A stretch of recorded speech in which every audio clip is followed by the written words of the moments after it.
I want to remind you I have another channel with the same name, less subscribers, but the purpose of that channel is not to include any math lessons. Um, I found my old blog posts, some of the ones I used to have up there on the internet, and I figured I would put some of them down in a YouTube video and maybe one day record some more. Um, this idea came to be after going to Pasadena in the flotation tank. So you go in this tank with 1,000 pounds of Epsom salt, it's only about a foot deep, and you float in the dark, and it allows you to really feel like you're floating in space and be alone with your own thoughts. And I had a lot of great ideas over the years that came from floating. So this is titled Give Others the Opportunity to Show You Their Best. And there's a part two. I'll give you a spoiler. The second part is give yourself the opportunity to show your best. And I'll post that one next. But I'll probably read some and maybe I'll ad-lib. I don't know how it'll go. Sometimes, when you don't hold on to baggage against somebody and give them the chance to do the right thing or be better, they step up and they do so. We do this daily with ourselves, with our family, with our friends, and with our coworkers. Probably not enough. Sometimes we need others to give us a chance to be better. Change our behavior, get out of a bad pattern that we're stuck in, but usually our egos get in the way. Our anger may get in the way, our frustration, wanting to win an argument. But trying to have the mindset that, hey, today I'm going to try to see the best version of you. It gives others a way to be better without the blow to your ego and to their ego, most importantly. Like when you see a stranger and you scowl, and they get angry and they scowl back, they get angry back, and there's tension. Sometimes you might even look neutral at somebody, but because of past baggage or emotional charges, we expect the worst. I've looked at people and they say, what are you looking at? Even younger students have done that. Perhaps it was an old hunter-gatherer survival tool to be extra careful at people who seem threatening or angry. However, if you gave that same person a smile, they tend to repeat the same and nod or smile back. And it can ignite smiles and happiness just as you can do the reverse. You can be angry and it can ignite that. A genuine smile is often what coaxes out a genuine response. Does it always work? No. Is it easy? No, not always. Because it takes kindness and forgiveness and compassion to let go of past baggage when you have the difficulty with somebody or if they have hurt you. But you can make the first move. Make your opening move a kindness, a compassion, and then expect the best in a person or a situation. Your anticipation or your expectation can make a big deal. It's like opening the door and gently coaxing them to come on into something good. It doesn't always work, but you'll be surprised how your own expectation will change a given situation or a person's perspective. I had a situation where a student was very difficult and negative for a while. Things got worse and worse, and we both kind of bit down on our frustration with each other until we sat down on the couch and looked at things.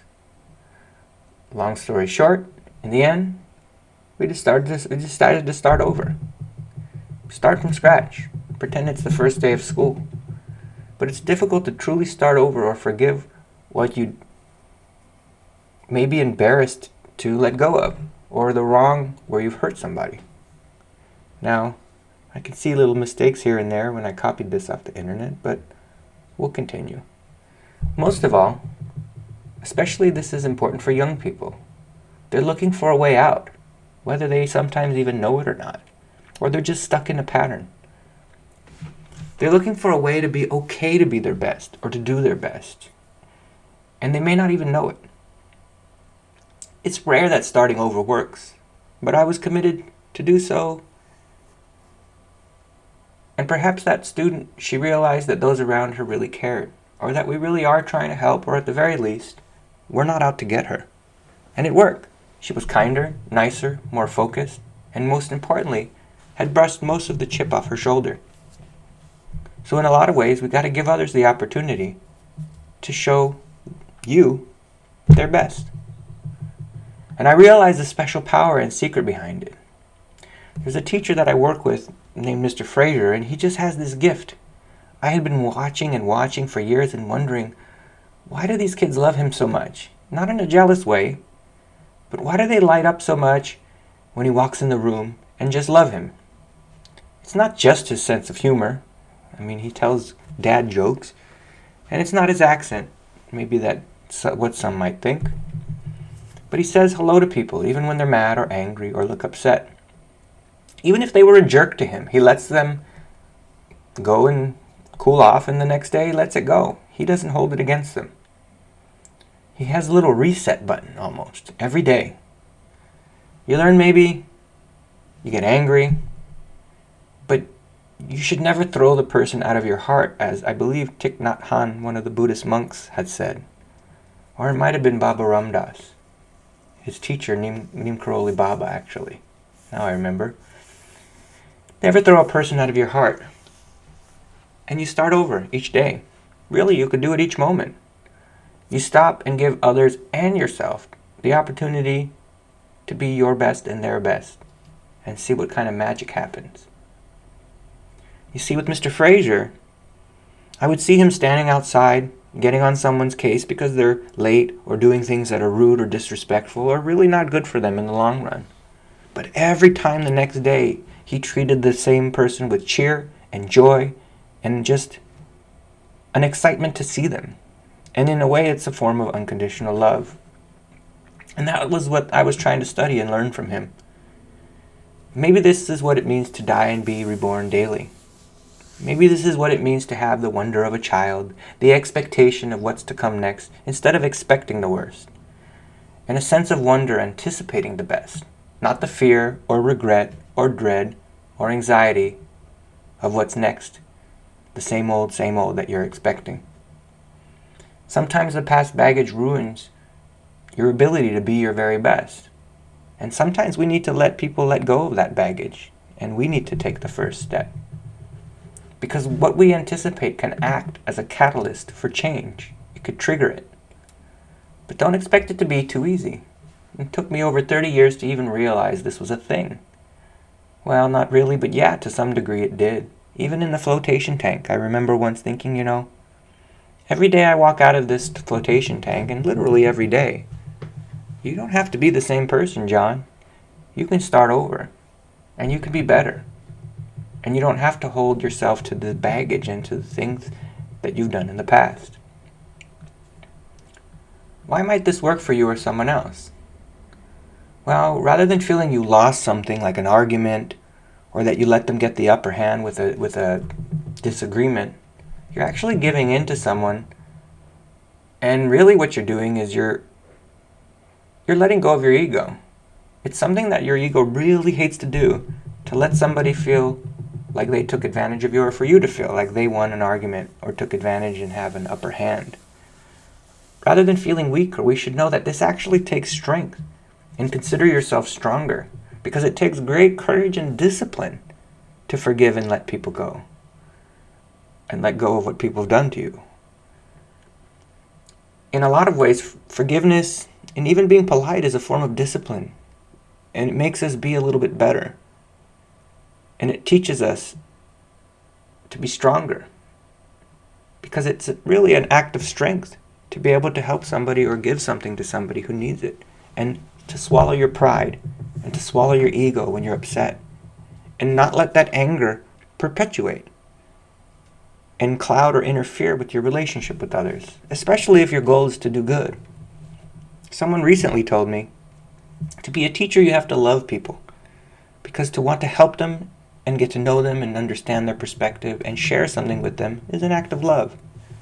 Creating balance, goodness, trying to make them better. And we all know the reward that it makes us better as well. If you want to see someone change and truly want to help, what you can do is give them the opportunity to be their best.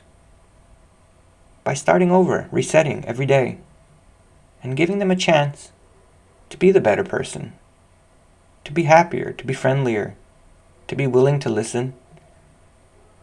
And most importantly, sometimes, which is going to be my next video, sometimes we got to give ourselves that same break and give ourselves the opportunity to show ourselves the best and not get caught up in the things we've been doing, maybe like a bad habit or a negative mindset, or even to sometimes let go of the anger we have and frustration of someone else.